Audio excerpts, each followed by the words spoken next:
Welcome back to the story of my ancestors. In this video, we'll profile the early life of Henry Frank Rowley, known to his family and friends as Harry. Harry was born on June 13th of 1894. He was the second child born to Frank Hills Rowley and Catherine Clark Rowley. He joined his older sister Catherine and his parents living together in the family farm that had been built by Frank's parents, John and Charlotte Rowley, that they also shared with Frank's older sister Hattie. According to my mother Betty, the young family shared one bedroom together in that small farmhouse and lived there until they were expecting the arrival of Harry's younger brother Norman. They then moved into a small rental home on Main Street in Newington, while Frank began construction of a farmhouse on a plot of land diagonally across from his father John's farm on Willard Avenue. That became the Rowley homestead that my generation knew as Grandma Rowley's house while we were growing up. According to Betty, Harry attended the Elm Hill Schoolhouse in the southern part and rural part of Newington in the early 1900s. He then graduated from New Britain High School somewhere around 1914. The Newington High School had not opened until about 1931. Now it's interesting, there are no school class pictures, report cards, diplomas, or any other type of school information about Harry that we have from some other ancestors in that same generation. It's interesting. All of the photos are about farm and family. Here, Harry's father Frank is picking blackberries from the bushes that lined the farm fields. In the next picture, Harry's mother Catherine is walking with Harry and two of his sisters. Sarah, or Sally, was the youngest, and she was born in 1903. And next to her is Jenny, who was born in 1900. Now, during Harry's teenage years, two tragic events happened. First, in 1912, his sister Jenny died at age 11.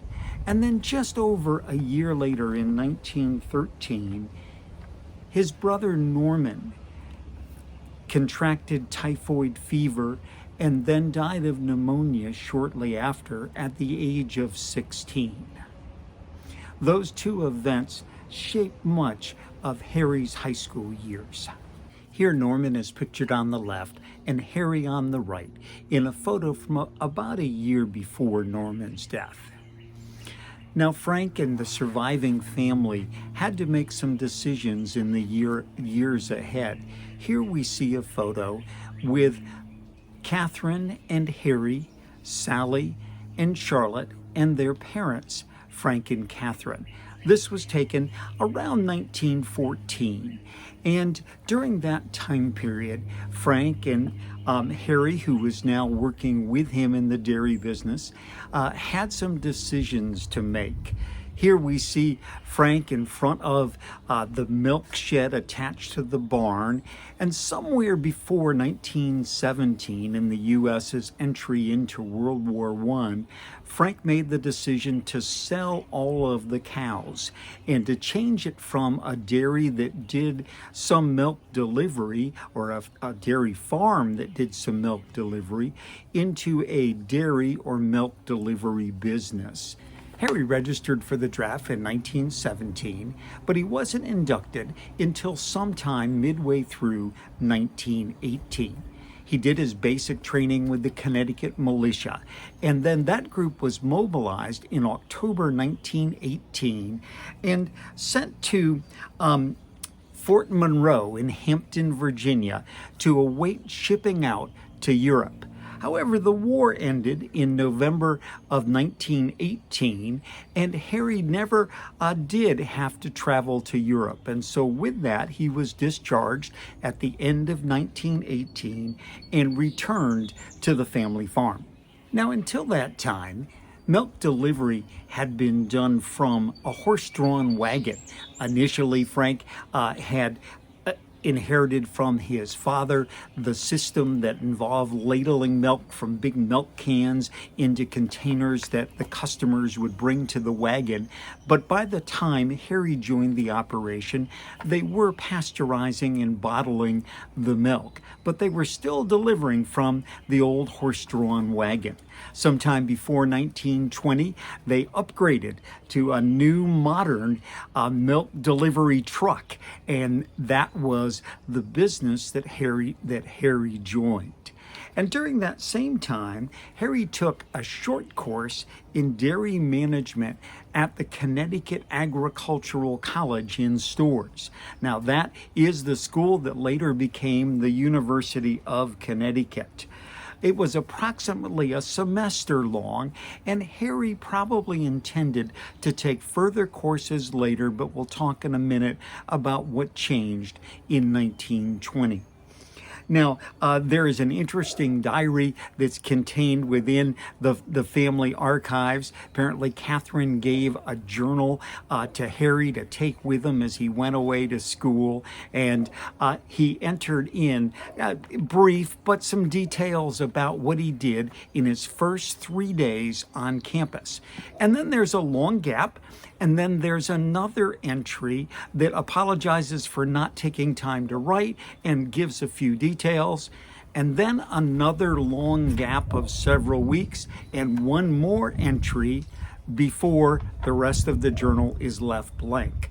I smiled because it reminded me of some of my experiences of intending to journal, but being caught up in the activities of life. Also in this same time frame, somewhere before 1920, Harry met Mabel Hickox at the First Congregational Church in Newington. Mabel was also a member of the local Grange to which the Rowley family had been long-standing members. The Grange was a farming fraternal organization that helped promote interests of farmers, but also in rural communities like Newington was at the time. It served as a social hub. Ellen Hastings Rowley, who was Mabel Hickox's first cousin, and later after Mabel's death became Harry's second wife, recounts this interaction that Harry had with his father in the 1977 biography that she wrote of Harry. As she relates it, on one occasion, when the Grange meeting master was unable to occupy his chair, Mabel volunteered to take his place. She did such a good job, Frank whispered to his son, "Now there's a smart girl. Why don't you get better acquainted?" Harry took the advice, and several years later, they were married. Now, during that time in 1920, as Harry began courting Mabel, another tragic event happened or took place. Harry's father, Frank, went to Philadelphia to try to help his daughter, Catherine, Harry's sister, who was in nursing school there but had become very sick and was in the hospital with pneumonia. Well, unfortunately, during that time there, Frank became very sick as well. Now, Catherine recovered and did fine, but Frank didn't. And after a short and severe illness, he died on June 22nd of 1920. Now, Harry then was left with the dairy business and left with expanding that and caring now and supporting his mother and his younger sister, Sally, that was still at home at that time. Now, Harry was left then, as he began courting Mabel, as the only man surrounded by a group of Rowley women. In this picture, we see surrounding Harry and Mabel, his sister, Charlotte Rowley, now Charlotte Rowley Eddy, and her daughter Stella, and then Catherine, who was called Mother Rowley by all of the girls and later by Mabel, and then his sister Catherine and sister Sally. So Harry became the center of that family. Now in the next video, we'll talk more about Harry and Mabel's courtship, the wedding, the birth of his daughter and my mother, Betty, and then life together as a young family. Until next time, hold precious memories of family close to your heart.